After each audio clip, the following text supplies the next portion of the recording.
सर्दी की खिली-खिली सी दोपहर में जैसे ही स्कूल की छुट्टी की घंटी बजी, मैं और मेरी सहेली सुजाता रोज की तरह स्कूल से बाहर आ गए। स्कूल के गेट के बाहर छोटे-छोटे दुकानदारों ने अपनी अस्थायी दुकानें सड़क के किनारे, ठेले पर और साइकिल के पीछे लगे कैरियर पर बंधे लकड़ी के डब्बों में सजा रखी थी, जिनमें बच्चों को आकर्षित करने के लिए तरह-तरह की टॉफियां, चाट, सस्ती गेंदें व खिलौने के अलावा पेन कॉपी भी थी। मैंने एक साइकिल वाले से अपना पसंदीदा खट्टा मीठा चूरन लिया और सुजाता के साथ रेलवे लाइन की ओर बढ़ गई। सुजाता बार बार मेरी ओर बेचैनी से देख रही थी, लेकिन कुछ बोल नहीं रही थी। रेलवे लाइन पार करने के बाद आखिरकार उससे रहा नहीं गया और उसने मुझसे पूछा, नीलम, सुना है आज तेरी विकास से लड़ाई हो गई थी? हाँ, तो उसमें कौन सी नई बात है? अक्सर होती है, पर बाद में दोस्ती भी तो हो जाती है। मैंने लापरवाही से चूरन की पुड़िया से उंगली में चूरन लेकर चाटते हुए कहा। बात तो कुछ नहीं, लेकिन मुझे पता चला कि उसने तेरे हाथ पर काट भी लिया था। उसने बहुत रहस्यात्मक ढंग से कहा, तो मैंने उसकी ओर सवालिया निगाह से देखा और फिर अपने हाथ को देखा, जहां उसने काटा था। अब तो वहां कोई निशान भी नहीं दिख रहा था। तो क्या हुआ? अब तो ठीक है सब। मैंने भी उसके 2 बार काटा बदले में, मैंने शेखी बघाड़ते हुए उसे बताया, जबकि मैं खुद 1.5 पसली की थी। 10 साल की उम्र के हिसाब से मैं काफी दुबली थी, जबकि मेरी हमउम्र सहेलियां मुझसे बड़ी दिखती थी। मेरी सहेली ने बेचारगी से मेरी ओर देखा। नीलम, लड़ाई तो होती है, पर विकास ने तुझे काटा, यह सही नहीं हुआ। क्यों? अचानक मुझे लगा, शायद उसे मेरी चोट की चिंता हो रही है। आखिर मेरी पक्की सहेली जो थी वह। अरे बुद्धू, मुझे कुछ नहीं हुआ। देख, अब तो दिख तक नहीं रहा कि उसने मुझे कहाँ पर काटा था। हंसते हुए मैंने अपना हाथ उसके सामने कर दिया। सुजाता ने मेरा हाथ झटक दिया। तुझे सच में नहीं पता क्या कुछ? मैंने इनकार में सिर हिला दिया। तो सुन, मेरी बुआ ने बताया था कि अगर लड़का किसी लड़की को काट लेता है, तो उसके बच्चा हो जाता है। अब समझ आया कुछ? सुजाता ने अपनी आंखें गोल करते हुए मुझसे कहा। हैं? तू सच कह रही है क्या सुजाता? मेरी स्थिति तो सांप सूंघने जैसी हो गई। मैं अविश्वास से उसे देख रही थी, लेकिन उसने दोबारा से वही बात कही। उसकी बुआ ने उसे बताया है, तब तो यह बात सच ही होगी। बड़े लोग सब जानते हैं। मेरी आंखों में डर भर गया। घर आकर मैं बहुत बेचैन हो गई। मैंने बस्ता एक तरफ रखा और कच्चे आंगन में पड़ी चारपाई पर बैठ गई। क्या करूं? मम्मी को बताऊं या नहीं? मेरी तो कोई गलती भी नहीं थी। मम्मी पापा मुझे और मेरे भाई को ज्यादा टीवी नहीं देखने देते थे, पर मैंने कुछ फिल्में देखी थी, जिनमें से 1 से 2 में मैंने देखा था कि बिन ब्याही माँ को कितना कुछ सहना पड़ता है। अड़ोस पड़ोस के लोग खूब ताने देते हैं। मुझे बहुत डर लग रहा था कि पता चलने पर मम्मी पापा बहुत पिटाई करेंगे। कहीं घर से निकाल दिया तो मैं कहाँ जाऊंगी?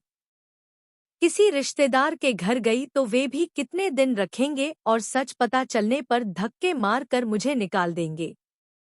अरे, कब से स्कूल से आकर बैठी है, कपड़े बदल कर रोटी खा ले, मुझे पड़ोस में कीर्तन में जाना है। मम्मी की आवाज सुनकर मैं बेमन से उठी और हैंडपंप के पास भरी रखी बाल्टी से पानी लेकर हाथ पैर धोकर अंदर जाकर स्कूल ड्रेस बदलकर नीली फ्रॉक पहन ली। खाना खाकर मैं वापस चारपाई पर लेट गई। शाम को सुजाता खेलने के लिए बुलाने आई, लेकिन मुझे उदास देखकर वह मेरे पास बैठ गई। अब क्या होगा नीलम? मम्मी को बताया तूने? नहीं, हिम्मत ही नहीं हुई। इतनी देर से रुके मेरे आंसू गालों पर लुढ़कने लगे। पर बताना तो पड़ेगा, वरना जब तेरा पेट बड़ा होने लगेगा तब तो उन्हें पता चल ही जाएगा। फिर सुजाता के कहने पर मैं और भी परेशान हो गई। रात में मैंने शीशे में खुद को ध्यान से देखा कि कहीं मेरा पेट निकलने तो नहीं लगा, लेकिन अभी तक तो सब ठीक था। अगले दिन स्कूल में बेचैनी से मैं विकास के आने का इंतजार करने लगी। आखिर उसी के कारण तो मैं इस परेशानी में थी। सुजाता ने मुझे बहुत सहानुभूति से देखते हुए मेरा हाथ पकड़ रखा था। इस समय मुझे वह अपनी सबसे बड़ी शुभचिंतक लग रही थी। क्लास में विकास के आते ही उसने मेरा हाथ दबाया और आंखों ही आंखों में मुझे उससे बात करने का इशारा करती हुई अपनी क्लास में चली गई। मैं विकास से बात करने के लिए आगे बढ़ी, तभी उसका कोई दोस्त आ गया और उसके बाद टीचर आ गई। इंटरवल में विकास को मैंने इशारे से स्कूल के गार्डन में उस जगह बुलाया जहां थोड़ा सुनसान था। विकास के आते ही मैंने गुस्से में उसे एक झापड़ मारा और कहा, तुमने मेरी जिंदगी बर्बाद कर दी, मैं कहीं मुंह दिखाने लायक नहीं बची। इतना कहकर मैं रोने लगी। वह भी पलटकर मुझे थप्पड़ मारने वाला था, पर मुझे रोते देखकर वह रुक गया और चिल्लाकर बोला, क्या बकवास कर रही हो। मैंने उसे सारी बात बता दी। यह सुनकर वह भी सोच में पड़ गया। बोला, अरे यार, अभी तो मैं खुद बच्चा हूँ, कुछ कमाता भी नहीं हूँ। मेरे घर वाले भी मुझे बहुत मारेंगे अगर यह सब उनको पता चला। पर सच में अगर मुझे यह पता होता तो मैं तुझे नहीं काटता। उसे बहुत अफसोस हो रहा था। एक बात बता, तूने उस किट से टेस्ट किया क्या प्रेगनेंसी का? कैसी किट? और मैं इसे कहाँ से लाऊंगी? अरे यार, टीवी में कितना तो विज्ञापन आता है, तुमने देखा नहीं क्या? विकास झल्ला गया।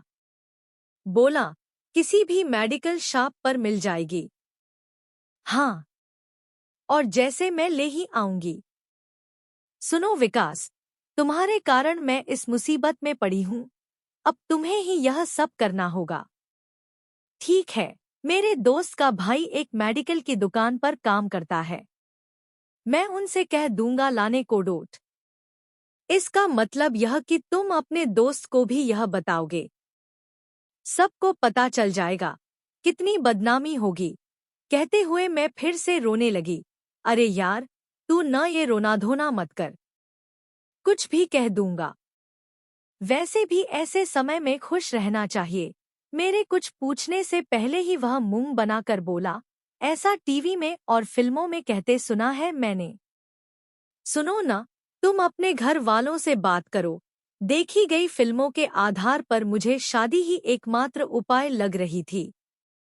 हालांकि विकास का चपटी नाक वाला चेहरा मुझे बिल्कुल पसंद नहीं था और ऊपर से उसे जब देखो तब जुकाम हो जाता था, लेकिन अभी और कोई चारा नहीं था। खैर, हम दोनों इंटरवल खत्म होने की घंटी बजने तक यही बात करते रहे कि घर में कैसे क्या कहेंगे। फिर यह तय हुआ कि पहले एक बार किट लेकर टेस्ट कर लेते हैं। यदि रिपोर्ट पॉजिटिव आती है तो विकास अपने घर वालों से बात करके उनको मेरे घर बात करने भेजेगा। क्लास में आकर मैंने कविता को भी यह सब बता दिया था। उसे भी यही उपाय सही लगा। स्कूल की छुट्टी के बाद जब मैं और कविता घर जा रहे थे, तभी विकास ने पीछे से आवाज देकर रोका। मैंने मुड़कर देखा तो वह भागता हुआ आ रहा था। सुनो, यह इमली लाया था मैं तुम्हारे लिए, टीवी में देखा है। कहते हुए वह जितना शर्मा रहा था, उससे कहीं ज्यादा मैं जमीन में गड़ी जा रही थी। कविता ने कुहनी मार कर कहा, देख, कितना ध्यान रख रहा है तेरा। अब ये तुझसे कभी नहीं लड़ेगा। घर आकर मैंने कागज में लिपटी इमली को खाने की कोशिश की, पर मेरी बिल्कुल भी इच्छा नहीं हुई। वैसे भी मुझे इमली की जगह चूरन ज्यादा पसंद था, लेकिन टीवी में तो देखा है। दोपहर तक मेरी कल्पना डर में बदल गई कि कहीं किट की रिपोर्ट पॉजिटिव आई तो क्या होगा। घर वालों को विकास के मम्मी पापा के आने पर सब पता तो चल ही जाएगा। अगर वे शादी के लिए नहीं माने तब क्या होगा। मेरी आंखों के आगे एक फिल्म का दृश्य आ गया। जहां एक लड़की परिवार की इज्जत बचाने के लिए खुद को खत्म कर लेती है। नहीं, नहीं, मैं मरना नहीं चाहती। घबरा कर मैंने अपने दोनों हाथ अपनी आंखों पर रख लिए। कुछ भी हो, कैसी भी बात हो, अपने मम्मी पापा से नहीं छिपाना।